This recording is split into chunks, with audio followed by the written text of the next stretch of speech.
আমি আজকে এই প্রতীকে নিয়ে এসেছি। হয়তো আমি জাতীয়করণের সুসংবাদ নিয়ে যাব, নয়তো এখানে মরে যাব, তবু এভাবে দুঃখে দুঃখে আর মরতে চাই না। আর আমার সারা দেশের শিক্ষক শিক্ষিকাদেরকে বারবার আশা দিয়ে এই প্রেস ক্লাবে আনতে চাই না, কারণ আমার মা বোনরা এখানে অনেকেই না খেয়ে আছেন। খোঁজ দিয়ে দেখেন কারো পকেটে 20টা টাকা নাই। যারা আমাদেরকে ডাকলেন, যদি সিদ্ধান্ত নাই দিতে পারেন ডাকলেন কেন? আপনার কিসের অভিভাবক আমাদের? কেন ডাকলেন? এই শিক্ষকদেরকে নিয়ে প্রেস ক্লাব সামনে থেকে শাহবাগে আনা পর্যন্ত এত নাটক কেন আমাদের সাথে ঘটছে? এটা তাদের কাছে বিচার দিলাম। আমাদের দাবি মাননীয় শিক্ষা উপদেষ্টার কাছে এটাই যে বিগত 40 বছর ধরে বিনা বেতনে আমরা পাঠদান করে যাচ্ছি, অথচ আজকে পর্যন্ত আমরা শিক্ষক হিসাবে ন্যূনতম একটা টাকাও পাইনি। কেন? বাধাটা কোথায়?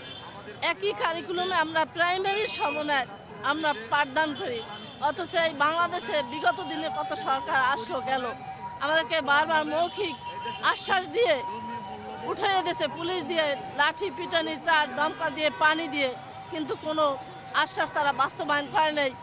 আজকেও আমি পুলিশ ভাইদেরকে অনেককে বলছিলাম, তোমরা আমার সন্তানের সমতুল্য, আমাদের গায়ে হাত দিও না। দমকা দিয়ে পানি দিয়ে মনে হইতেছে আমাদেরকে বাঁকা করে ফেলে। যখন ভাইদেরকে পিটিয়ে করলো, অনুরোধ করলাম, পায়ে ধরলাম যে ওনাদের গায়ে তোমরা হাত দিও না, তারপরও শুনে নাই।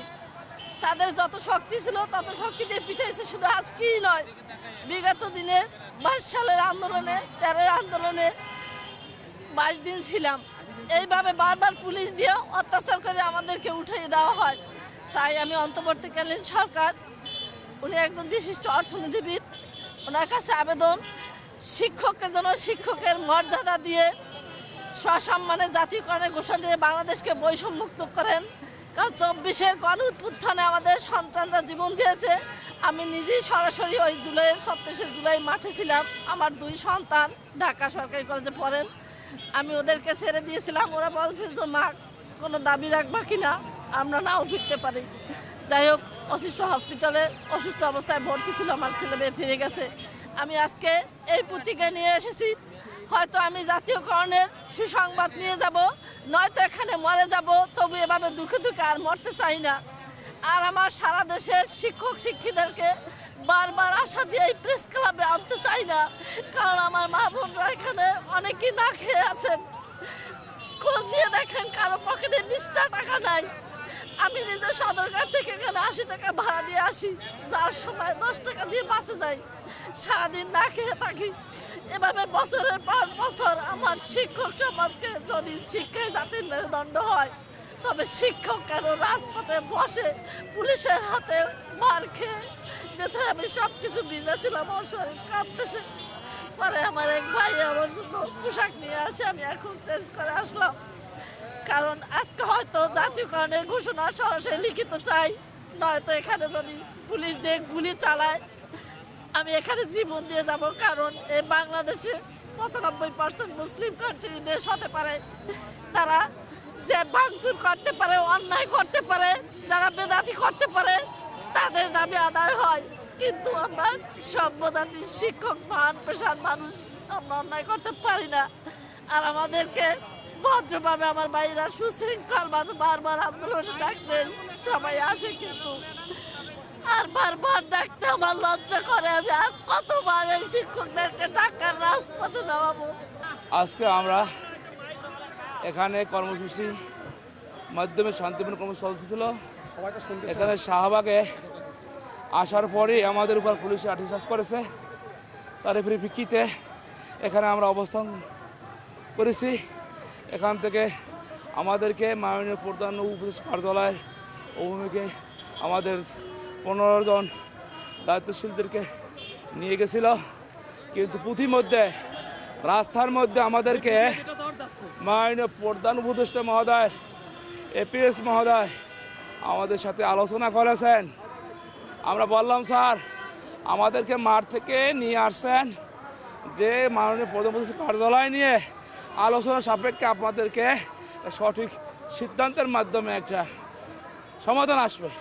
তা না করে আমাদেরকে রাস্তার মাঝে এসে এনে কি আলোচনা করতেছেন? আমাদের প্রদায় শিক্ষকদের কি ন্যূনতম মান নেই, সম্মান নেই। আমরা প্রেস ক্লাবে বসে দীর্ঘ 8 দিন পর্যন্ত আন্দোলন করতেছি, অবস্থা দমন করতেছি। শিক্ষা মন্ত্রণালয় থেকে, সংসদের কোনো দপ্তর থেকে একজন কর্মকর্তা আমাদের দেখার মতো কেউ হলো না। আজকে আমরা যখন মাইনে প্রধান বরাবর সড়কলিপি দেওয়ার জন্য পদযাত্রা নিয়ে গেছিলাম, পুলিশেরা আমাদের উপর হামলা করলো। আমাদের প্রায় 3 শতাধিক শিক্ষক আহত হলো, পিজি হাসপাতালে ভর্তি আছে, ঢাকা মেডিকেলে ভর্তি আছে। তখন আমাদের উপর আমাদেরকে ডাকা হয়ে বিভিন্নভাবে আশ্বস্ত করতেছেন, তাও সরকারের সর্বোচ্চ পর্যায়ের লোক না।